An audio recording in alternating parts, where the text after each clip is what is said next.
Benadryl D R सिर्फ एक antitussive दवा है। इसका उपयोग सूखी खांसी के इलाज के लिए किया जाता है।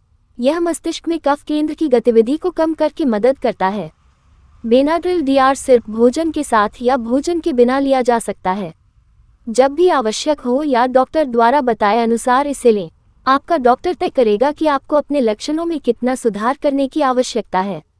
आपको ये दवा तब तक लेनी चाहिए जब तक यह आपके लिए निर्धारित है। लक्षण न मिलने पर अपने डॉक्टर को सूचित करें। सुधार हो